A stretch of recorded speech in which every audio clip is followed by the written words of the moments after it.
आप सल्लल्लाहु अलैहि वसल्लम एक ही रात में स्टार्स, प्लैनेट्स, गैलेक्सीज को क्रॉस करते हुए जमीन से आसमान की तरफ गए। अब अल्लाह ने कुरान में एक जगह फरमाया है कि जमीन और आसमान के दरमियान हर चीज अल्लाह को सजदा करती है, विच मीन्स सारे stars, galaxies, planets, mountains, trees. लेकिन ये कैसे पॉसिबल है?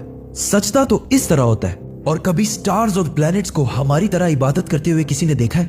लेकिन अल्लाह ने कुरान में बार बार कहा है कि ये सारी चीजें अल्लाह की इबादत करती हैं। तो यूनिवर्स के इन सारी चीजों में कोई ना कोई बात कॉमन, एक जैसी जरूर होगी।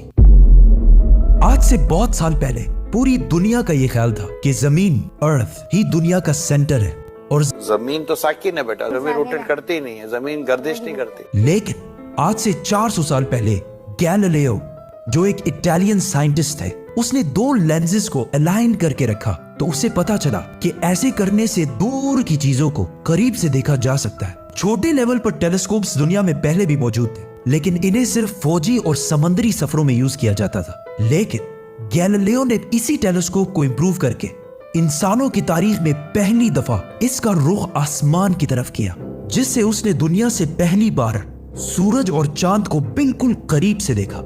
और गैलीलियो ने इन सारों की मूवमेंट को ऑब्जर्व करना शुरू किया।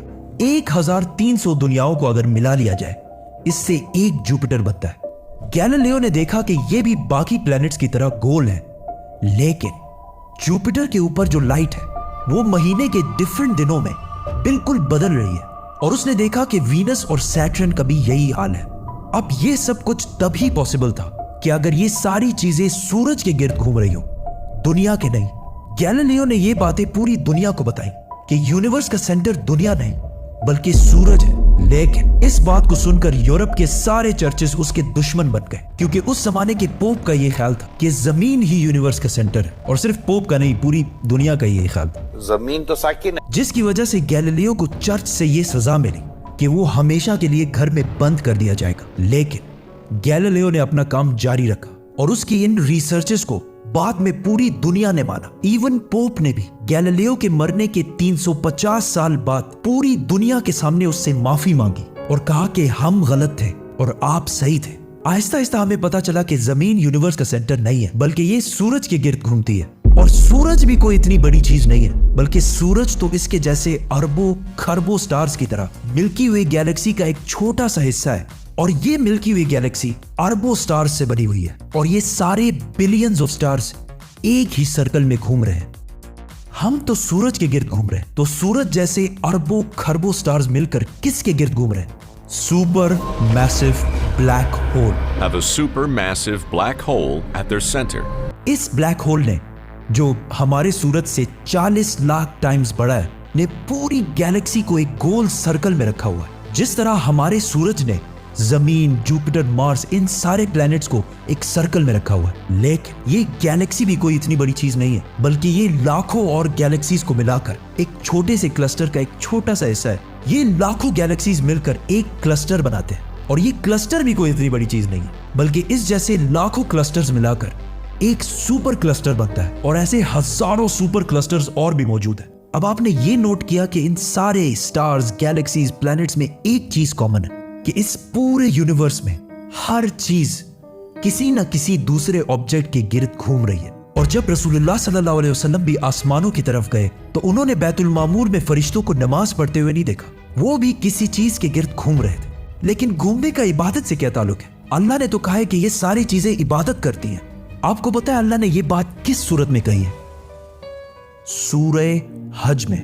हज में मुसलमान पूरी दुनिया से इस्लाम की सबसे मुकद्दस और होली जगह काबा के पास जाते हैं और बार बार इसके गिर्द घूमते हैं। अब इस सर्कल करने का मतलब क्या है? जब मुसलमान काबा के गिर्द घूमता है तो वो उस वक्त अकेला नहीं घूम रहा होता, बल्कि चांद, प्लैनेट, स्टार्स, गैलेक्सीज, क्लस्टर्स सारों के साथ एक ही इबादत में शामिल हो जाता है। तो ये सारी चीजें हमारी तरह इबादत नहीं करती, बल्कि हम मक्का जाकर इनकी तरह इबादत करते हैं। लेकिन इस आयत में तो लिखा है कि ये सारी चीजें अल्लाह को सजदा करती हैं। सजदा का मतलब सिर्फ हमारे वाला सजदा नहीं है, बल्कि अल्लाह के निजाम के मुताबिक चलने को भी सजदा कह सकते हैं।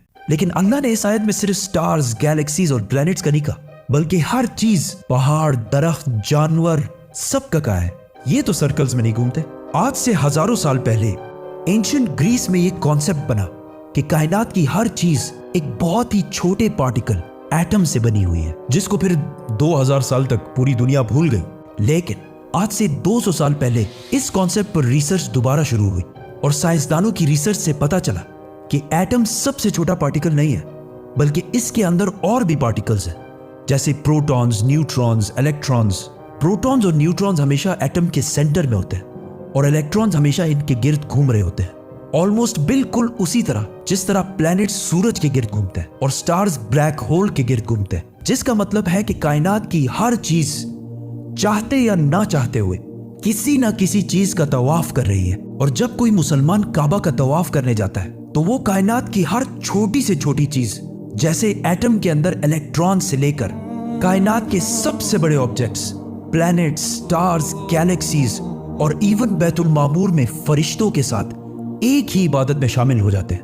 हो सकता है इसीलिए इस्लाम में तवाफ करना सबसे बड़ी इबादत है। तो जब सूरह हज में अल्लाह ने फरमाया कि ये सारी चीजें मेरी इबादत करती हैं, तो ये हमारी तरह इबादत नहीं करती, बल्कि हम मक्का में काबा का तवाफ करके इनकी तरह अल्लाह की इबादत करते हैं। लेकिन इन सारी चीजों का तवाफ करने का एक फिक्स टाइम है और जैसे ही ये टाइम पूरा होगा तब हर शख्स मालूम कर लेगा